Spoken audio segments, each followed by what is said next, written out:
찍어낸 것이 아니냐라는 이제 의혹을 가지고 있고요.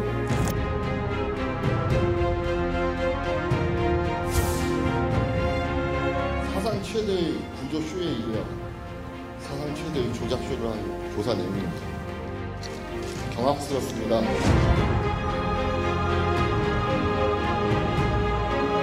해군과 해경은 왜 그날 평소와 달리 DVR을 그렇게 은밀하게 수거하고 처리했을까? 2달이 넘게 바닷물에 잠겨있던 DVR 본체의 외부와 내부는 부식과 오염이라는 측면에서 왜 그리도 깨끗했을까?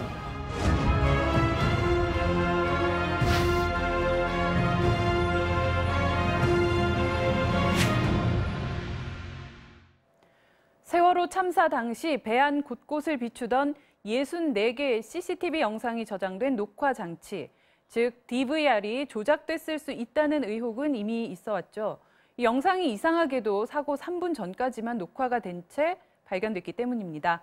하지만 세월호 2기 특별조사위원회가 이 같은 의혹을 관련 정황과 함께 공식적으로 제기하면서 파문이 커지고 있는데요. 지난주 발표 이후 관련 제보도 잇따라 들어오고 있다고 합니다. 세월호 참사 특조위 박병우 진상규명국장 이 자리에 직접 나와주셨습니다. 안녕하십니까? 안녕하십니까? 예.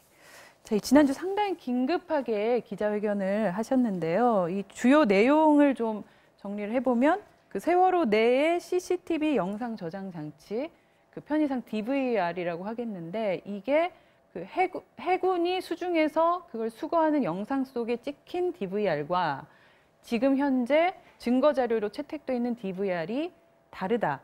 지금 이 내용인데 이건 사실 그 외형만 비교해 보면 금방 알 수 있는 모습이 아닌가 싶은데 왜 이제야 이런 내용이 나오게 된 겁니까? 예, 지난 1기 때 그러니까 참사 직후서부터 그런 의혹이 많이 사실은 제기가 됐었는데 네.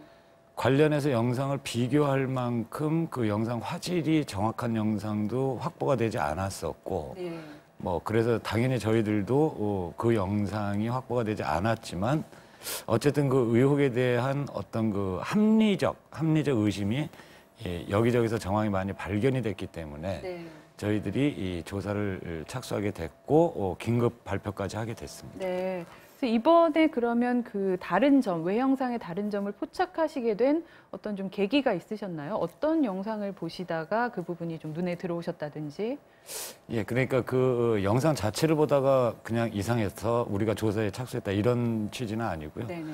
저희들은 14개 세월호 참사에 관한 그 과제가 있습니다. 그중에 이 사안은 14-2번으로 저희들이 이제 특정해서 이제 조사를 진행하다가 네.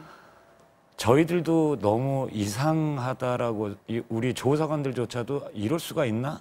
이런 정황이 발견된 거죠. 그러니까 저희들이 뭐 특정해서 이건 정말 이상하니까 깊이 파봐야 되겠다라는 취지보다는 저희들도 통상적인 조사를 하다가 이럴 수가 없다라는 취지였고요.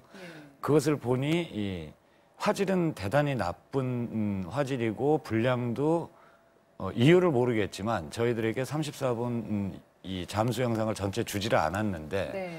그 영상만 가지고 봐도 너무나 이상한 정황을 일단 확인을 했고요. 예, 예. 그러다 보니 해군이 실제로 물속에서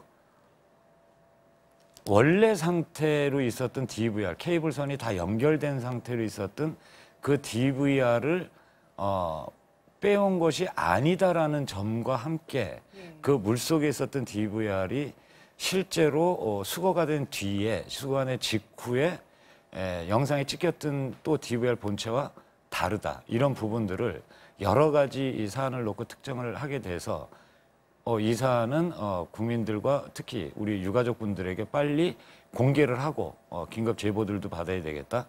그리고 조사권 여러 가지 한계도 있기 때문에 이건 공식 수사기관과 네. 함께 이 조사를 전면적으로 추진해야 되겠다. 이런 취지였습니다. 그럼 지금 그 실제로 34분짜리 고화질 컬러 영상, 수중 영상이 존재를 한다는 건데 왜 특조위가 그걸 확보하지 못하고 계신 건가요? 글쎄요. 그 이유가 저희들도 지금 꼭 밝혀내고 싶은 건데요. 네. 일단 저희들이 알고 있는 상황은 잠수사들이 해군 잠수사들은 이 머리에 헤드캠을 가지고 들어갑니다. 예. 그리고 이 헤드캠이 상당히 고화질이고 그리고 음성은 또 별도로 녹음이 될 거고요. 그래서 그것들을 실시간으로 바지선 위에서 해군 감독관들이 그 영상 속에 나타나는 모습을 보고 그 물건을 가지고 와라, 네. 뭐 가지고 오지 마라 이런 지시를 반드시 하게 돼 있습니다. 이 수중 작업. 그렇죠. 수중 작업에서 특히 중요한 물건 같은 경우는 반드시 물에 비춰주게 돼 있거든요. 네. 근데 이제 이런 그 34분짜리 영상이 분명히 존재를 할 수밖에 없는데 그것을 일기 특조위 때 그 영상을 요구를 했을 때 온 영상이 그 8분짜리 흑백으로 화질이 상당히 떨어지는 그리고 중간에서 잘려 있는 이 영상을 확보를 했고 일기 특조위 때는 여러 가지 조사가 너무 많다 보니까 그리고 여러 가지 그 외부 요인들 때문에 깊이 조사에 못 들어간 정황입니다. 그래서 저희들이 이번에 살펴보니 이런 좀 어처구니 없다 그럴까요? 네. 뭐 이런 상황이 확인된 겁니다. 자, 이 내용은 그 지난주 발표 이후에 언론 인터뷰를 통해 추가로 밝히신 내용인데요. 그 DVR을 해군이 수거했다는 6월 22일 밤 11시 40분에 그 인양품을 인수인계했다는 서류가 하나가 있고 그 다음 날인 23일 오전 7시 5분에 또 하나의 인수인계 서류가 있다. 그러니까 올라온 DVR은 1개인데 인수인계 서류는 2장이 있다. 이 부분도 지금 이상하게 보고 계신 거죠. 예, 뭐 어떻게 보면 바지선이 그렇게 뭐 체계적으로 잘 정돈돼 있지 않기 때문에 실수도 있을 수 있다고 저희들은 당초에 생각했고요. 네. 그래서 관련된 분들을 다 불러서 저희들이 조사하고 진술을 받았는데 관련된 분들의 진술을 통해서 확인해 보면 명쾌하게 해명이 안 되기 때문에 지금 좀 문제가 되는 건데요. 네. 받은 분과 준 분이 결정적인 상황에서는 너무 오래된 일이라 기억이 안 난다라는 정도. 그러면 둘 중에 도대체 어떤 것이 정확한 것이냐. 네. 가령 배 위기 때문에 너무 복잡하고 야간이고 심하기 때문에 뭐 한 장이 잘못되고 한 장이 이제 제대로 된 건데 네. 시간을 잘못 기재해서 폐기했을 수도 있지 않나. 저희들은 뭐 직접 대놓고 물어보기도 했습니다. 그런데 이분들이 정확히 그 부분을 말씀을 좀 못하셔서 네. 뭐 합리적인 의혹이 들 수밖에 없죠. 예. 이게 혹시라도 실제로 2개의 물건이 바지선에서 나간 게 아닌가? 뭐 이런 정황을 누구든지 네. 할 수 있는 정황도 있는 거죠. 예. 자, 그럼 여기서 그 해군 수중 인양 작업 영상 속 DVR과 현재 그 증거 자료로 채택된 DVR이 어떻게 구체적으로 다른지 정리된 뉴스 영상 잠깐 보시겠습니다.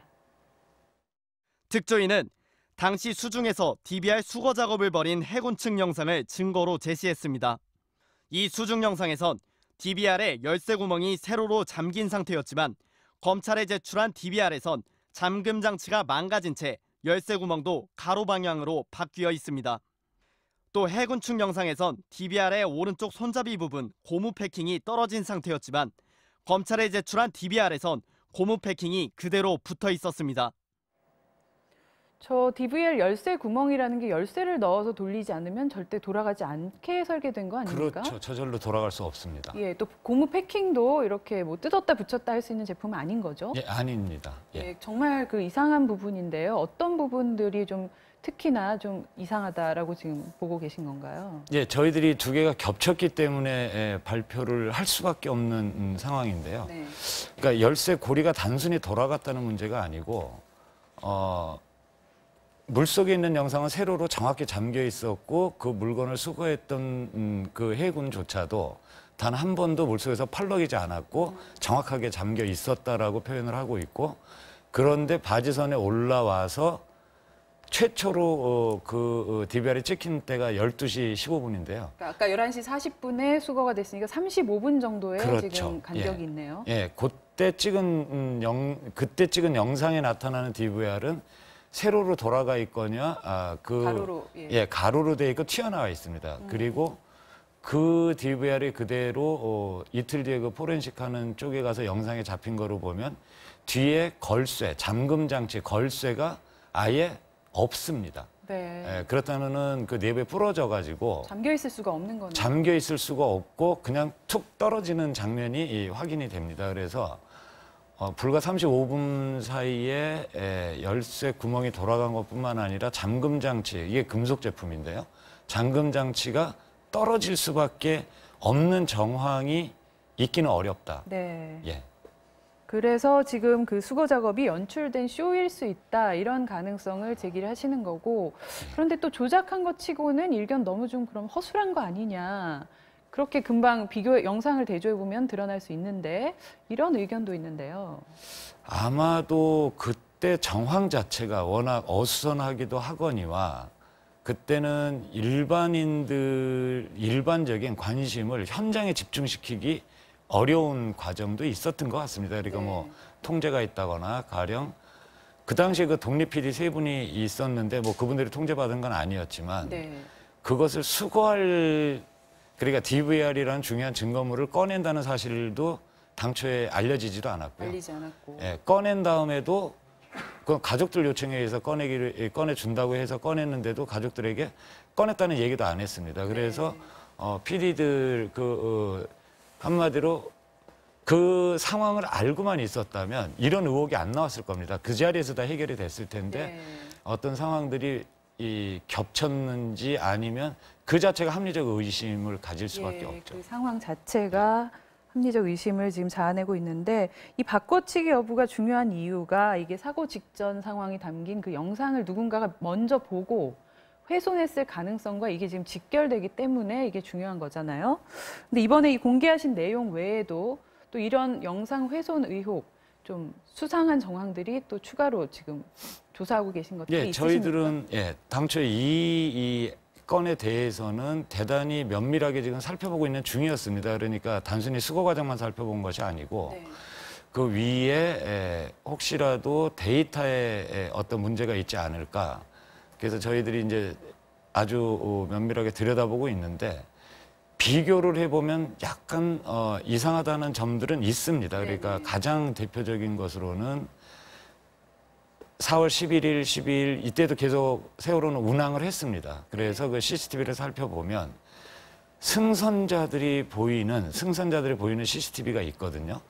그럼 이제 계단을 통해서 올라오는데 그거는 모션 캡처 기능이기 때문에 움직임을 계속 잡힙니다. 그래서 이 승객들이 계속 배 위로 올라오는, 그러면 그 화면을 보면 누가 이 배에 탔는지 모든 이 영상이 잡힙니다. 그런데 유독 4월 16일만큼은 초창기 몇 분 올라오는 데서 딱 영상이 끊기고 그 뒤에 다 들어간 뒤에 등 쪽이 보이는 CCTV에만 그 화면이 남아 있습니다. 그러니까 전 CCTV를 지금 말씀하시는 거죠? 그렇죠. 승선 4월 당시? 15일 날 승선 당시에 그러니 사실 그 시스템은 확보가 돼 있다 하더라. 그랬으면 저희들이 누가 어떤 분들이 올라왔는지를 영상으로 다 확인할 수가 있는데 실제로 영상 확인이 안 되는 거거든요. 누가 올라왔는지. 그리고 그게 끊긴 뒤에 뒷모습이 보이는 영상은 계속 남기 때문에 이게 일상적인 고장으로 보기에는 사실은 좀 너무, 하필이면 그때 그 시간에 그 구역이. 그리고 어떤 64개 채널 중에서 저 세월호에는 64개의 CCTV가 있었습니다. 근데 그중에 주로 외부 쪽을 바라다보고 있는 데라든가 좀 예민한 쪽을 바라다보는 데는 묘하게 시간대별로 좀 다르지만 전부 다 멈춰있는 상태로 저희들이 최종 확인해 본 결과 비율로 보면 약 50대 50, 40대 60 그 정도로 채널별로 끊겨 있는 상황이었습니다. 참 여러 가지 지금 정황들이 나오고 있는데요. 이 당시에도 CCTV 영상 훼손 가능성에 대한 문제 제기가 있었고 검찰이 세월호 수사 결과 공식 브리핑에서 이 내용에 대한 해명했었는데요. 내용을 직접 한번 듣고 오겠습니다.